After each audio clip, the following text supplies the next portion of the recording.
Praise God. So, good morning po sa bawat isa. And it's good to be here. Pakibati po ninyong inyong mga katabi.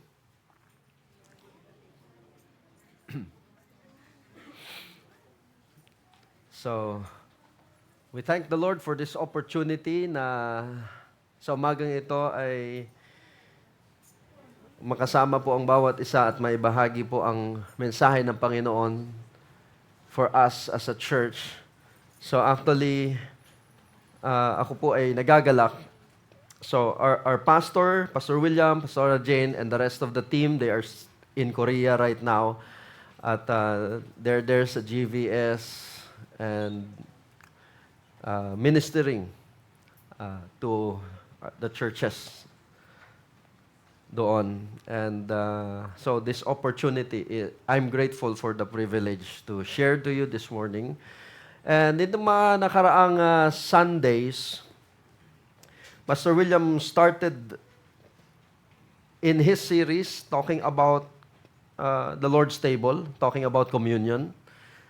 Sabi ko, hindi na nalalayo at well, praise God that we have one Spirit. So, we started, for us, sa amin po sa Santa Rosa, we started this series on communion for about 2 months na. Okay, so actually 6 Sundays. And I just want to share something. Yung iba sa mga ibabahagi ko might be already included din or na-mention na ni Pastor during the past Sundays. But I just want to share things that we have been learning sa amin pong church, and it is my prayer that this morning it will bless you, it will help you, lalo na as we continue to walk and claim the promises of God para sa ating buhay. You see, one of the things that we can actually receive from communion, yung benefits ng communion, is that communion is actually isa sa mga channel. Now, there are only a few channels, I think. I think na may ilang channels wherein healing flows sa buhay natin. Isa doon ay ang prayer, right? When we lay hands on the sick, when we anoint with oil, when we speak the word of God, that is also a channel o daluyan. Okay? And I believe one of those will always be communion. It's a channel of healing. Kanina, in our first service, isa sa mga minention ko is yung Luke chapter 5, verse 17, wherein it says there na kung saan naroon ang presence ng Panginoon, when God or when Jesus is present, sabi doon, the power of the Lord is also present to heal them. So there was one time Jesus was in a house, nasa bahay siya, at naroon siya, nagtuturo siya. At habang nagtuturo siya, sabi doon, the power of the Lord was present to heal. And you can go on with the rest of the story. Sabi doon, merong paralitiko na binutas yung bubong at pinasok yung paralyzed man doon sa harap ni Jesus, and that person was healed. So, interesting kasi the anointing to heal is there. Pero isa lang yung gumaling. You see, we need to recognize na kapag tayo ay nagsama-sama, ang sabi na salita ng Diyos, where 2 or 3 are gathered together, there He is in their midst. And when the Lord's presence is there, lahat ng meron kay Jesus is there. So there's peace, there's joy, there's blessing, and there is healing. You see, pagdating kay Lord, ang isang bagay na makikita natin, there's always life. May buhay. Ang sabi doon, the thief will come to steal, kill, and destroy. But Jesus came so that He will give us life and life more abundantly. So pagdating sa Panginoon, anything na nawala sa iyo, ibinabalik. Pagdating sa Panginoon, it's all about life. It's all about restoration. Our God is a God of restoration. So anumang nanakaw sa iyo, you can expect na it can be restored to you. Okay? So, the only thing is, sometimes we are ignorant o hindi natin alam kung ano yung mga bagay na binigay na sa atin.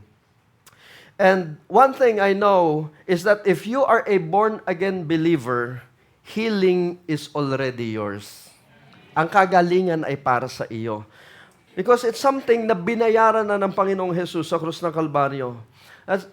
That's why in 3 John 2, ang sabi doon, I pray that you, ikaw at ako, tayong lahat, that we may prosper in all things. Tayo ay umunlad sa lahat ng bagay.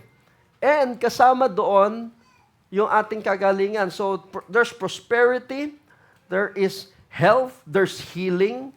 So, sa madaling salita, yung kamatayan ni Jesus sa cross is already provided for us.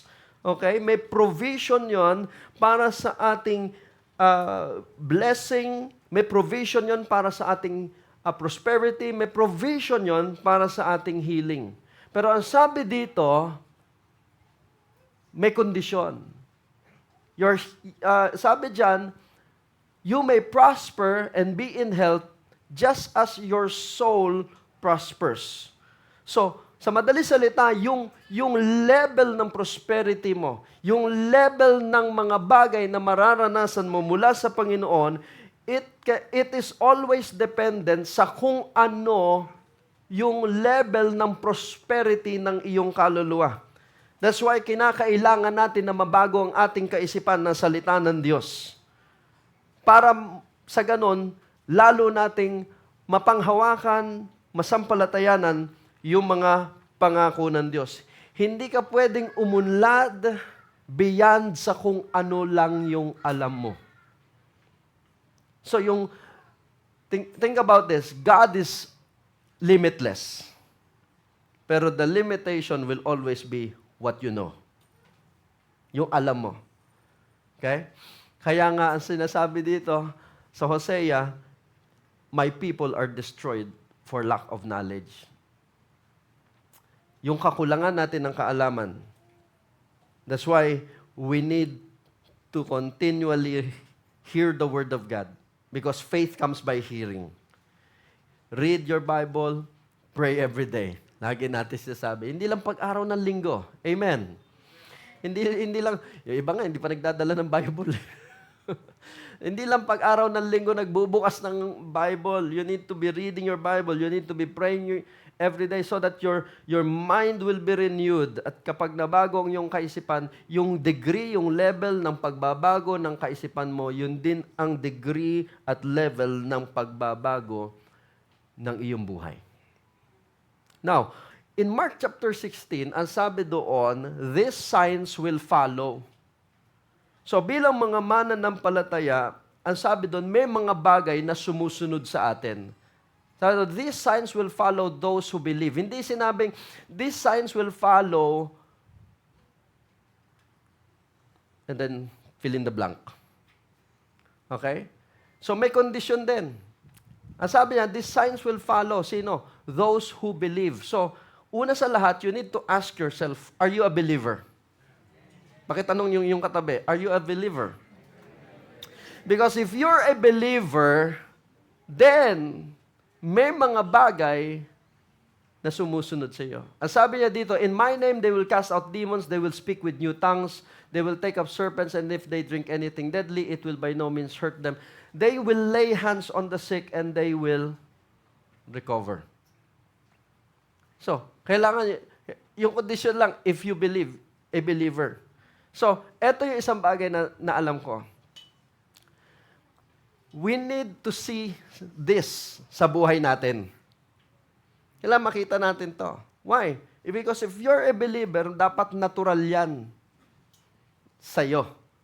Bakit? Una sa lahat, we serve a supernatural God. So, that supernatural God does supernatural things. Amen. So, dapat yung mga bagay na nararanasan natin, hindi lang ordinary. Ang nararanasan dapat natin supernatural din. The thing is, you have a choice. Meron kang dapat pagpilian. You either believe the Word of God or you believe your situation. You believe yung circumstances mo. Or you believe yung kung ano yung sinasabi ng mundo. So, everything was already made available. May provision para sa prosperity. May provision para sa healing. Everything, sa blessing, it was already provided for and it's made available. Another thing na dapat natin makita, it's made available para sa atin, hindi dahil sa mabuting tao tayo. Hindi tayo binibless ni Lord dahil mabait tayo. Hindi tayo binibless ni Lord dahil sa nagsiserve tayo kay Lord. Binibless tayo ni Lord dahil mabuti siya. We are blessed not because of what we've done, we were blessed because of what Jesus has done. Okay? That's why we can expect the blessing of God sa buhay natin. So, the greatest blessing na pwede nating tanggapin, bawat isa sa atin, ay ang ating kaligtasan. Salvation is the greatest blessing. Okay? Now, aside sa salvation, the next na greatest blessing na pwede nating tanggapin, I believe, ay ang ating kalusugan. Yung iba ayaw, kasi mas gusto nila prosperous sila financially. Pero, yung finances mo, hindi niya kayang bilhin ang kagalingan. Kaya niyang bumili ng gamot. Yung finances mo, pwede niyang bilhin ang kama, pero hindi mo mabibili ang masarap na tulog. Kahit na ano pang brand yan. Tama po ba? So, we know of people na bago sila namatay. Anong madalas na binabanggit? Lalo na pag namamatay sa sakit, di ba? Ang lagi nila sana meron pa akong panahon. Kahit na ilang araw lang, di ba? Na mapahaba ang buhay. Wala tayong nakita na namamatay, na bagong mamatay, ang kanyang panalangin, sana na-close ko yung deal ko. Sayang naman yung transaction na yun. Wala kang maririnig na ganun, right? So, money, though it is important, it is not the greatest blessing. So, the greatest blessing is our salvation. The next is our health. Yung health natin, ang ginagamit natin even to do missions. Okay? Noong huling mission namin, na-realize ko, ang hirap pala talaga ng kapag ikaw ay may kondisyon sa katawan at pagkatapos nagmi-mission ka. Pero whatever our situation, hindi nito dapat pigilan kung ano ang layunin natin sa buhay. We serve the purposes of God for our generation. Amen. So, as we look at communion today, sabi nga natin, communion is God's channel of healing. Let's go back to 1 Corinthians chapter 11, verse 23. Okay? So, ang sabi dito, for I received from the Lord which I also delivered to you. Una sa lahat, I want you to see that. Ang sabi doon, I received from the Lord that which I also delivered to you. Hindi mo pwedeng ibahagi ang isang bagay na hindi mo tinanggap.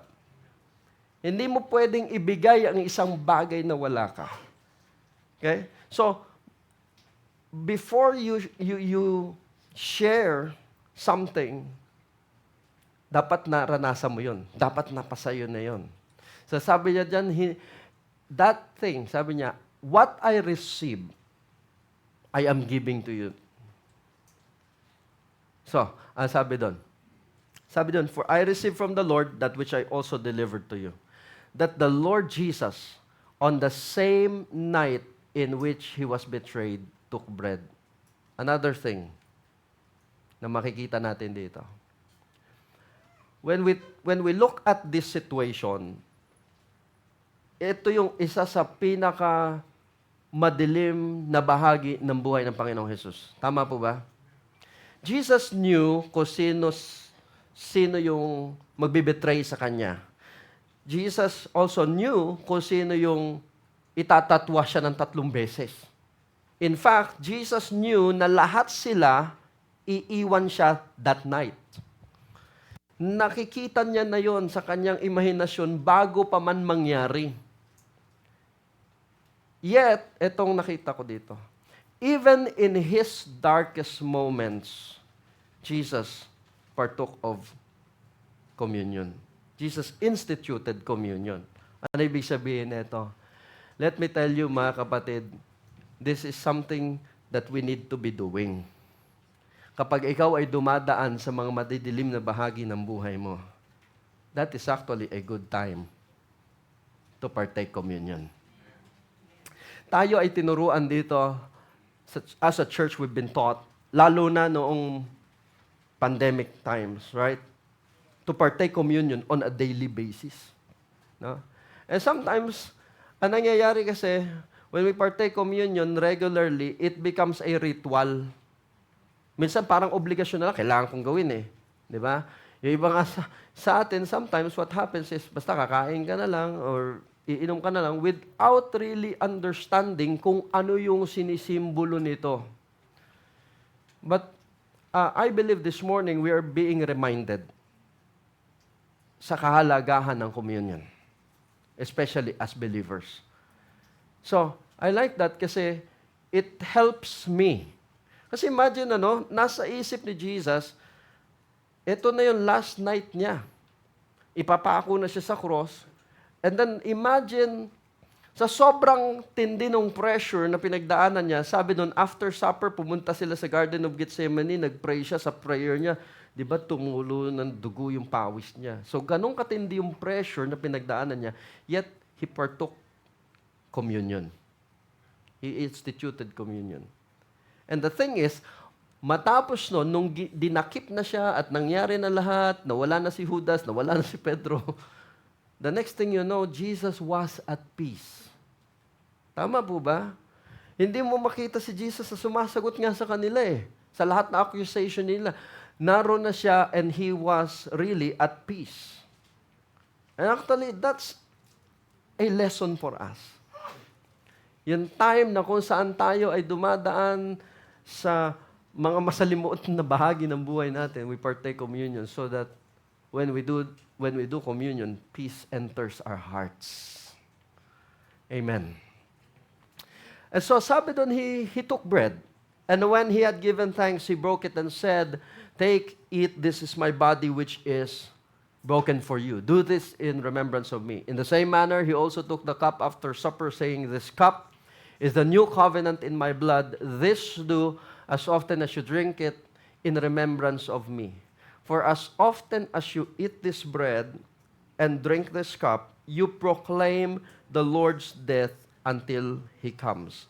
So, para maunawaan natin yung Passover, or rather yung communion, we need to see yung dalawang elements na kasama dito.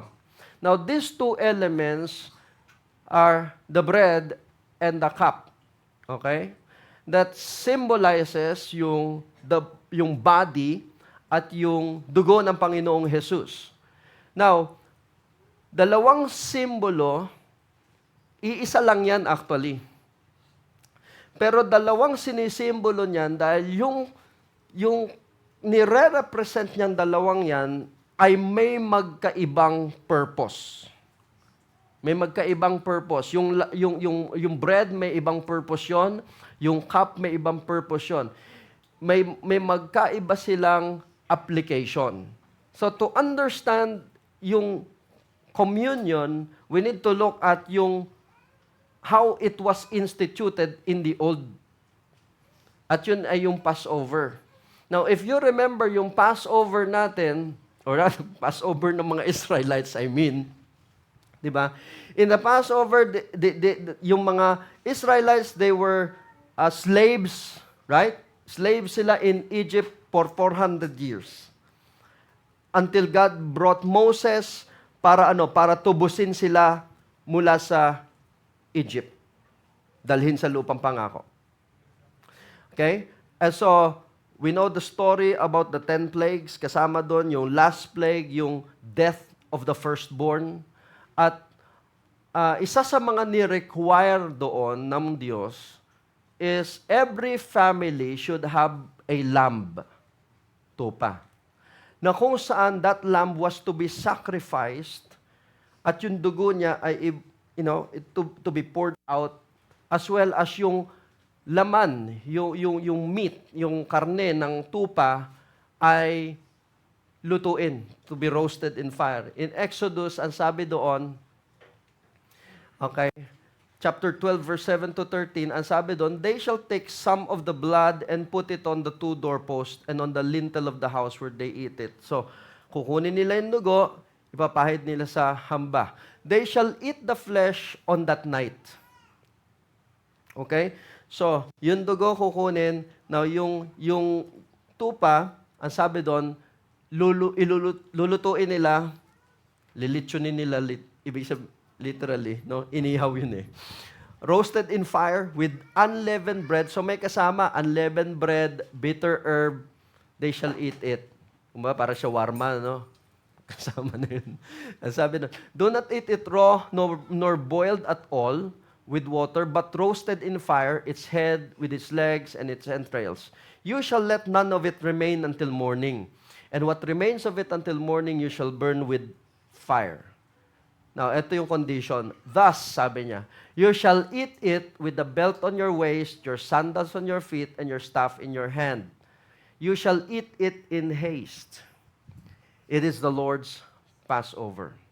For I will pass through the land of Egypt on that night, and I will strike all the firstborn in the land of Egypt, both male, man and beast, and against all the gods of Egypt I will execute judgment.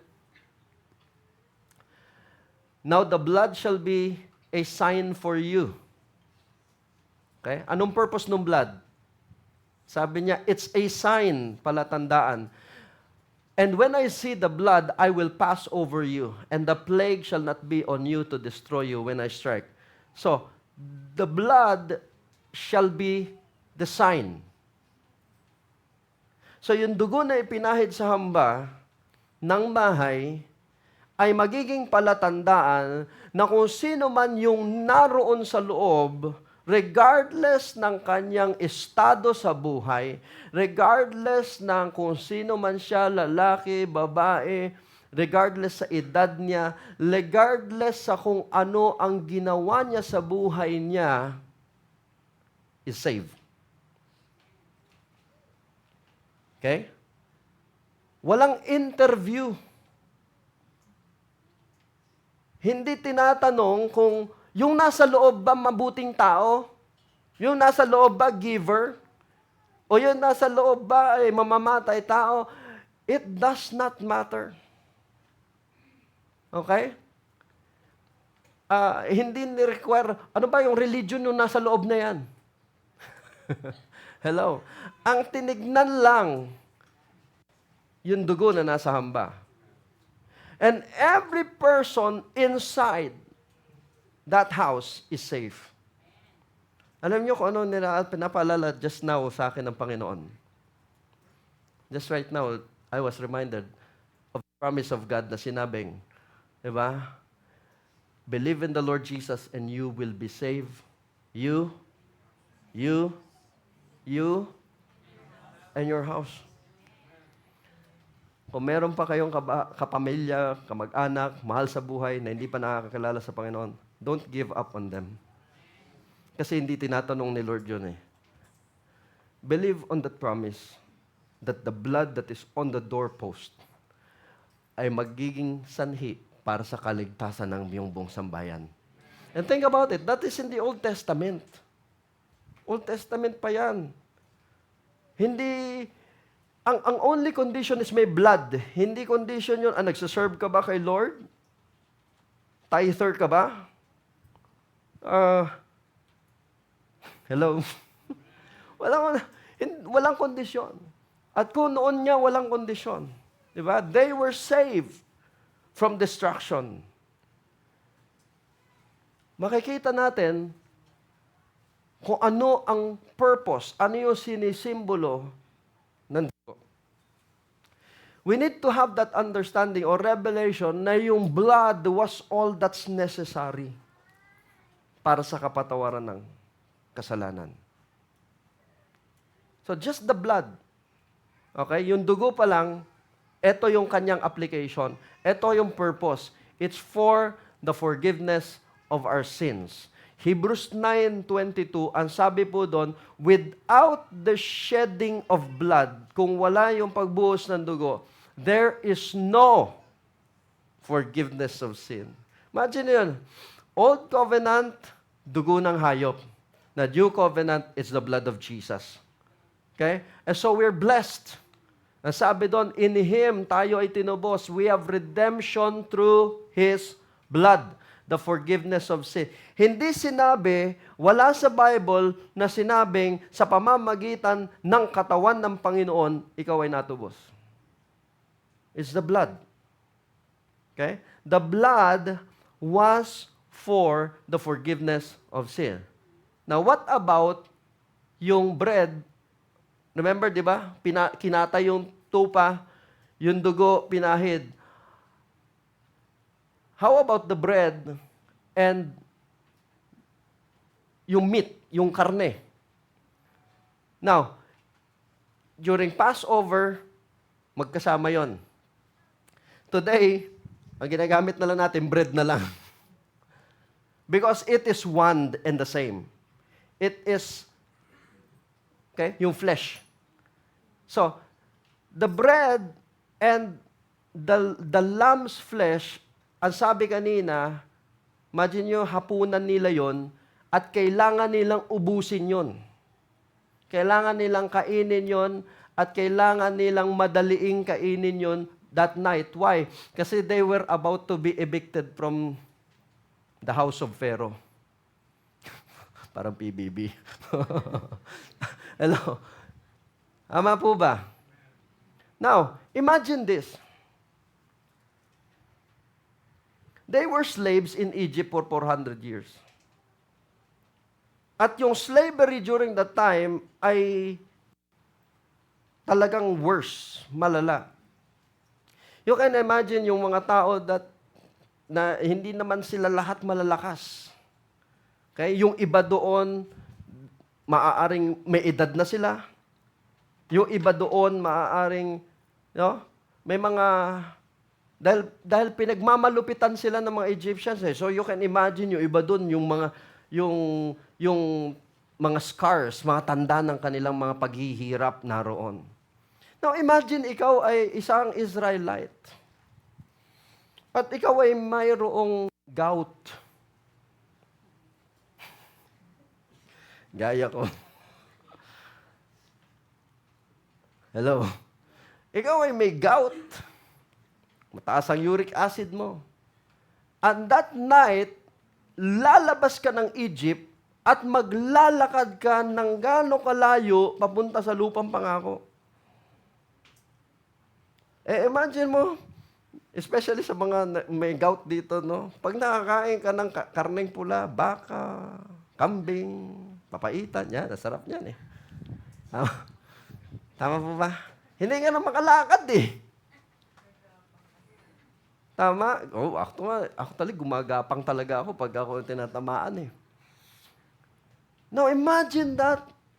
Pagkatapos, ang papakain ngayon sa iyong gabi, ng gabing ito, lamb. Paano na uric acid ko nito? Paano na yung gout ko nito? But you know what? There's something significant dito. Why? Kasi, I believe something supernatural happened nung araw na yun. Kung bakit kailangan madaliin nilang kainin, kasi kinakailangan nilang umalis na.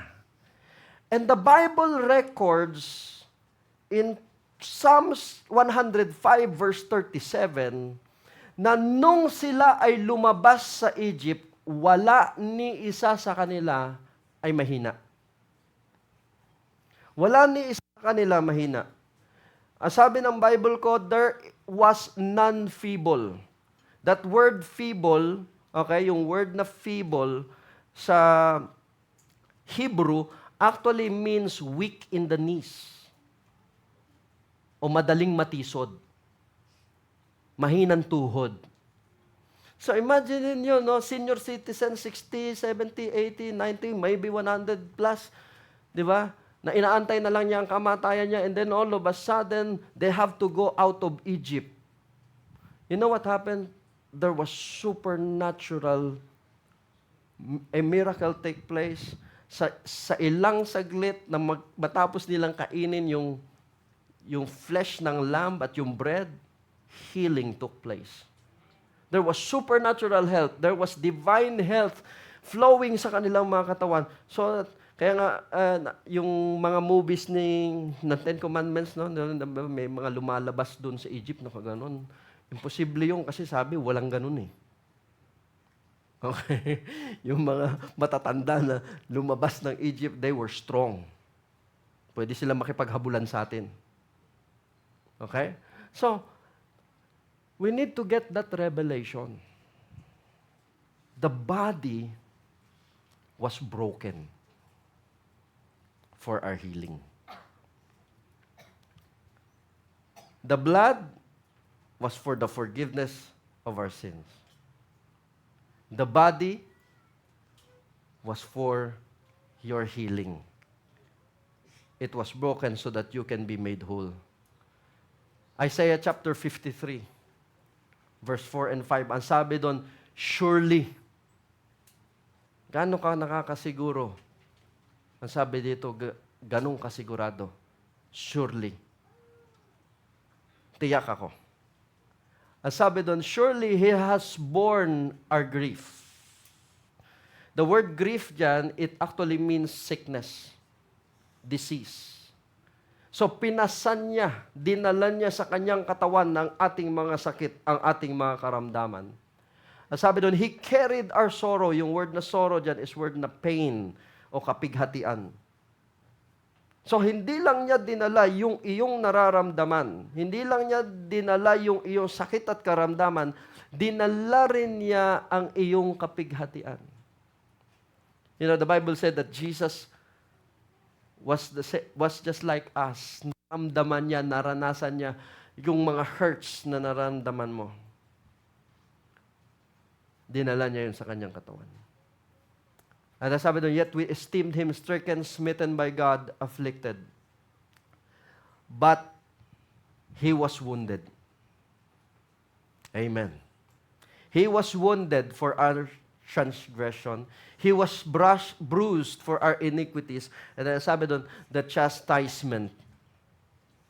Alam, madalas ginagamit ni Pastor William yung NIV. The NIV says, the punishment or the payment that brought us peace. Ano yung peace?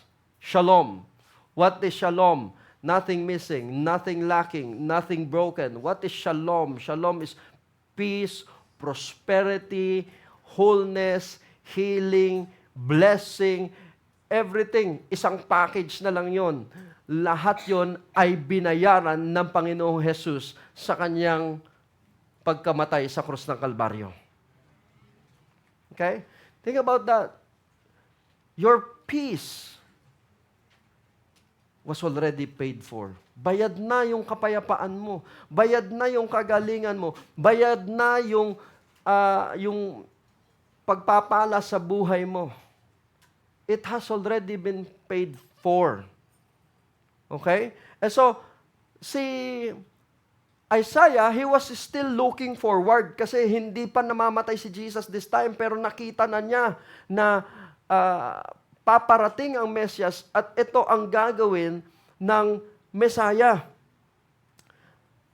So, that there was already provision. Kaya, wag nating kalimutan yung benepisyo. Okay? We are always reminded that there are benefits to our salvation. At isa dito, sabi doon, bless the Lord, O my soul, Psalms 103 verse 3. Ang sabi doon, forget not His benefits. Ang sabi doon, who forgives all your iniquities, who heals all your diseases. Isang verse, dalawang application.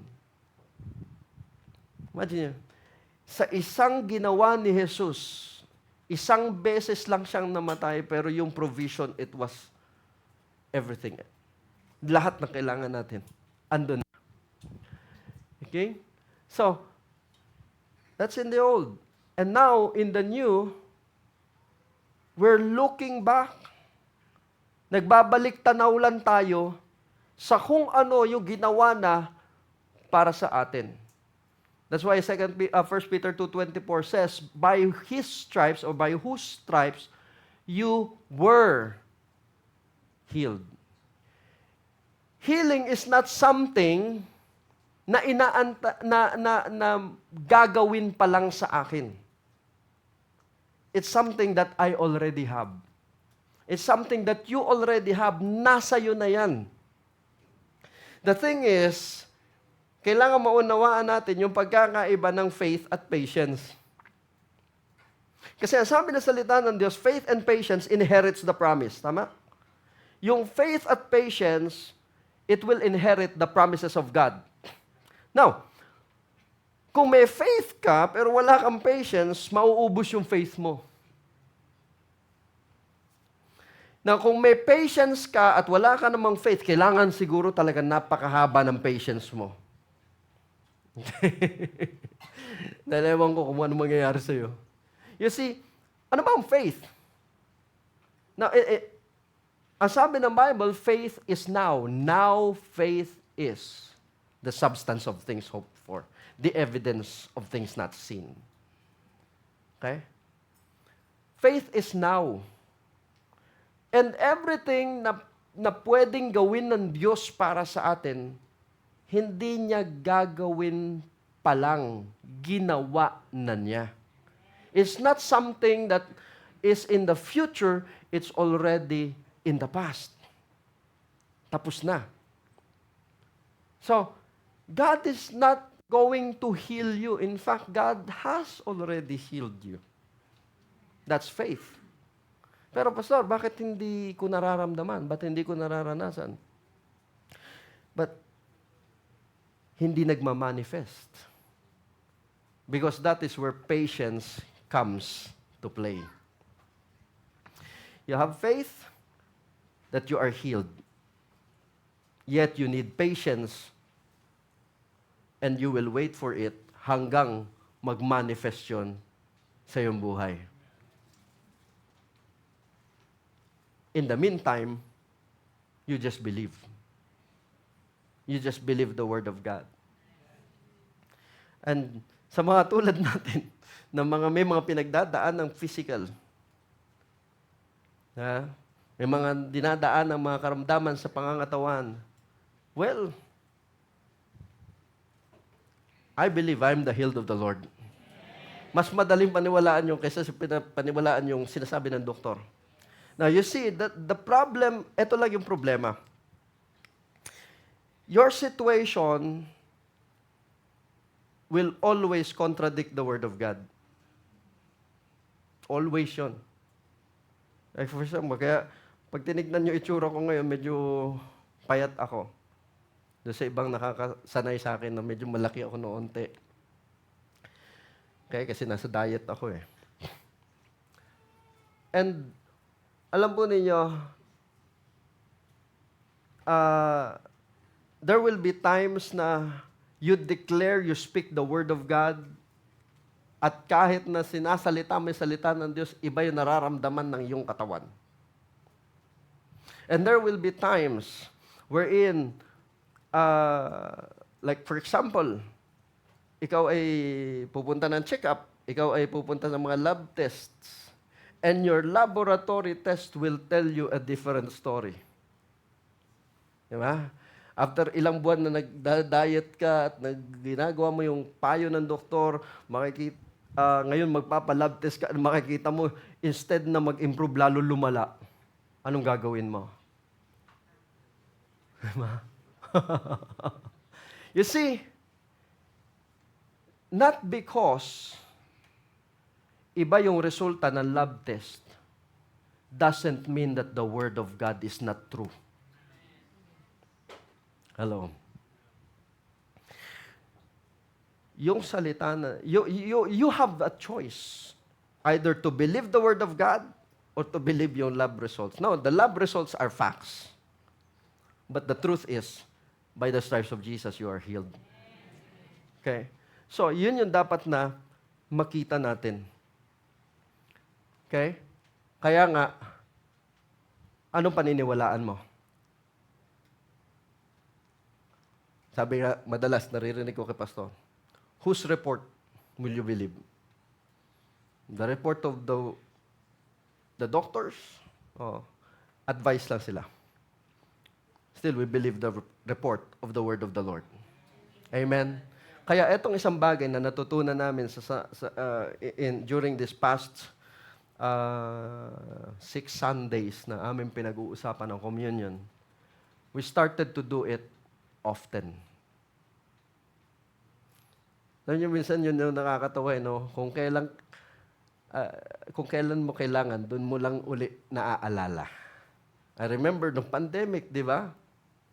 Si Ate Fe, kanina umaga, nandito.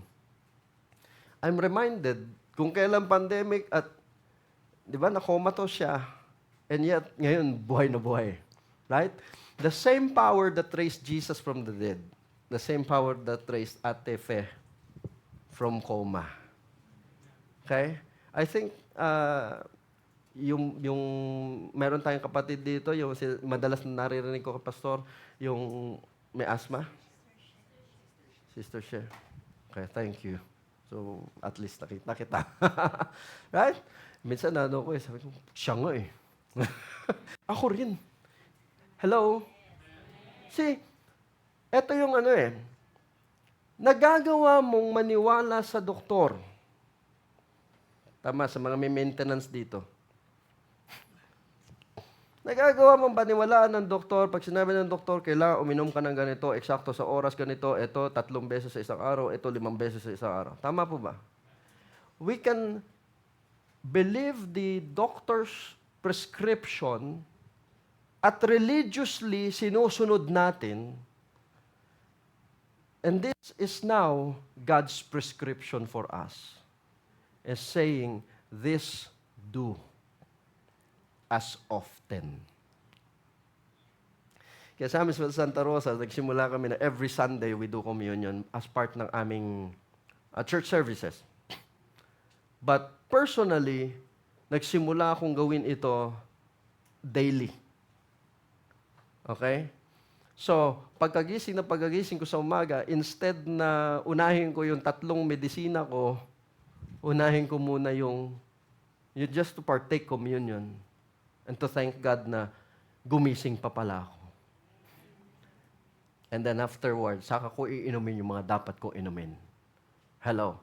This do as often. Ang problema kasi, madalas, pag ginagawa natin, na hindi natin talagang inuunawa, it becomes a ritual. Tama po ba? Naging obligasyon na lang, gagawin ko na lang. But you know what? Ang sabi niya doon, as often as you eat this bread and drink this cup, you proclaim the Lord's death until He comes. There's something that is happening kapag tayo ay nagpapartake ng communion. Okay? Una sa lahat, ang sabi niya, you proclaim. The word proclaim actually simply means declare or preach. So, literally, ang communion ay isang dramatized preaching. Na ang preaching na ito ay nagpapahayag ng kamatayan at muling pagkabuhay at muling pagbabalik ng Panginoong Hesus. Okay? So, whenever we are gathered at tayo nagko-communion, we're actually reminding ourselves na matay si Lord at inaalala din natin na babalik siya muli. Okay? But there's something else that's going on. Kasi sabi niya, you proclaim the Lord's death. Pinapahayag mo, namatay na si Jesus. Namatay na siya. Namatay na. Ano ibig sabihin nito? Isang verse sa Bible na sabi doon sa Colossians 2:14-15. I think last Sunday, binanggit din to ni Pastor. na ang sabi doon, nang si Jesus ay pinako sa krus, lahat ng bagay, lahat ng kautusan at lahat ng mga kasulatan na kontra sa atin, ipinako sa krus. Okay? At ang sabi doon, anumang mga akusasyon laban sa atin, dinisarmahan niya yung kaaway. Bakit? Kasi pinagtagumpayan niya sila sa krus ng Kalbaryo. So whenever we are partaking communion, hindi lang siya dito physically, there's something going on in the spirit realm. You're actually declaring to the spirit realm that Jesus has already won the victory. Namatay na siya. Ba? Pag narinig natin sa namatay na siya, ang pangit, no? Di ba? Pangit. Pag nakabalita ka, di ba, may tumawag sa'yo pag sabi, ay, patay na siya. Parang pangit, no? Pero sa atin, iba. You know what that means? Namatay na si Jesus. Woo! Namatay si Jesus! Bakit, Pastor? Ba't magsasaya ka? Kasi yung kamatayan ni Jesus naghudyat ng katagumpayan sa buhay natin. Di ba? Today, you can declare no weapon formed against you shall prosper. Why? Dinisarmahan na eh. So kung dinisarmahan na, you can declare, anuman situation mo, it can never prosper against you. No sickness, no disease can ever prosper against me. Amen. Kung nauunawaan natin ang body and the blood of the Lord Jesus Christ. So we can see here that communion is one channel. Sandaluyan ng kagalingan ng Panginoon. Now quickly, as we prepare for communion, I just want to look at this. Ang sabi doon, verse 27, 1 Corinthians 11, ang sabi doon, therefore, whoever eats this bread or drinks this cup in an unworthy manner will be guilty of the body and the blood of the Lord. Now, remember, when we partake communion, ang sabi, this do in remembrance of me. Ang communion, katulad nung Passover, do sa Passover kanina, hindi tinanong kung sino yung nasa loob ng bahay. Basta nakita yung dugo, lalagpasan sila, safe. Kahit kriminal yung nasa loob ng bahay. Amen. So, even today, when we partake communion, we are not reminded of our sins. Hindi pinapaalala sa atin yung ating mga kasalanan. Ang pinapaalala sa atin, yung ginawa ni Jesus sa krus ng Kalbaryo. Sabi niya, yun ang alalahanin niyo. Remember me. Hindi niya sinabing, remember what you have done last night. Okay? Sabi niya, remember me. Okay? So, ngayon, ito yung madalas na napagtatalunan at naging problem.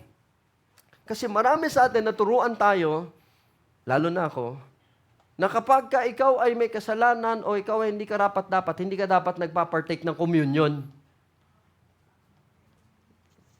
Okay? So, lumaki ako sa church as a Baptist. At yun yung nagawian namin. Kaya pagka, minsan nga, ginagawa ng nanay ko, kasi nanay ko nagdala sa amin sa church Okay? Alam niyo yun, pag medyo bata ka, di ba, medyo makulit yung mga anak natin, minsan ayaw mag-church. May paluan muna bago pumunta ng church, di ba? Sino meron ganun dito? Okay? So, may paluan na. Natapos, pupunta ka na sa church. Wala kang magagawa Nasa church ka na, Communion Sunday.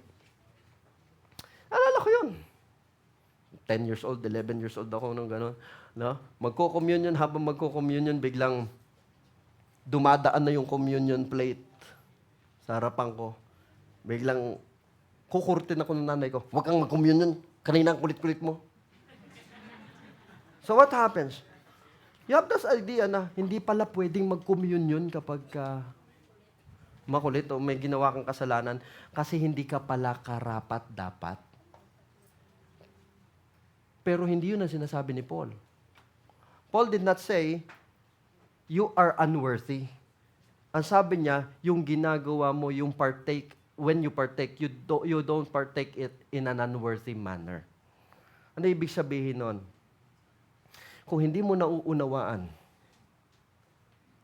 yung kinakain mo at yung iniinom mo, that is an unworthy manner.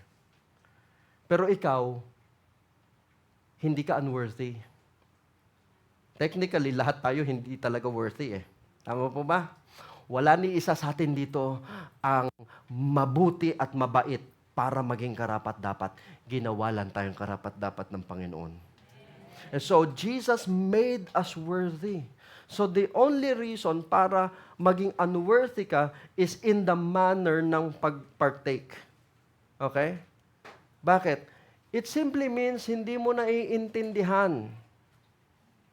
Kasi sabi dito, he who eats and drinks in an unworthy manner eats and drinks judgment. Why?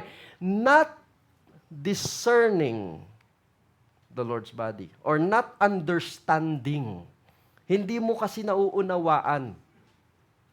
So to partake unworthily, actually simply means hindi mo naintindihan. Mga magulang dapat pagka ating pong sinama ang ating mga anak in communion, ang unang-unang nagtuturo dapat ng kahalagahan nun tayo mga magulang eh. Tell them what the bread and the cup was for. Okay? Yung significance noon, nawawalan ng saysay pag hindi natin naunawaan. Diba? It's for our healing. The body, the cup, or the blood, it's for the forgiveness of our sins, it's for our healing. No, kapag hindi mo nauunawaan, ano nangyari? Nagiging ritual na lang siya. Bahagi na lang, kasi for Sunday ngayon, kailangan natin mag-communion. Nagiging gano'n na lang. Nawawalan siya ng saysay. Nawawalan siya ng kapangyarihan. And you treat it as a common meal. Parang ganito. Remember, Jesus said, he who receives a prophet, in the name of a prophet receives a prophet's reward. He who receives me, receives him who sent me. Tama po ba? So, in partaking communion, anong tingin mo dyan? Kapag ang tingin mo dyan, kapirasong tinapay na, kapiraso na nga Skyflex, hindi pa binuo. Tapos yung sesto, ang tabang ng timpla. What are you receiving? Yun ang tinatanggap mo. Ano yun? Piece of bread and juice. Nakuha natin. That is just what you're receiving. Piece of bread and juice. Pero if you discern it, that's the Lord's body. Kung nauunawaan mo na ito ay sumisimbolo, ito ay nagre-represent. Actually, hindi nga sinabi ni Jesus, take it. Diba? Hindi niya sinabing Jesus broke the bread at sinabi niyang, take it, this represents my body. Hindi niya sinabi ganun. Sabi niya, this is my body. So, yung treatment mo doon, kahit kapiraso lang yan na biskwit na kinulang pa, minsan hindi naman tayo nasasamid, di ba? Kahit na ganung kaliit yan, you don't treat it, dahil biskwit yan, you treat it, this is the body of the Lord. This is the blood of the Lord. This is for my healing. This is for my forgiveness of sins. Amen. Okay? Pag ginawa mo yon, hindi mo tinatanggap Skyflex. Ang tinatanggap mo ay yung anointing na kasama ng bread and cup. When you receive Jesus, you receive everything that Jesus has. Okay? I believe there's a divine exchange going on doon, na kung saan whatever Jesus has, you have. Di ba? Kaya nga sabi ko kanina, the power of God is present to heal nung nandun si Jesus. Pero hindi sila naka-receive. Bakit? Hindi nila na-recognize. So when we partake communion, the bread and the cup is there, Jesus is present. Nakuha nyo? Jesus is present. And when you partake, you're receiving everything na meron si Jesus. Yung benefits of your salvation, yun yung tinatanggap mo. Amen?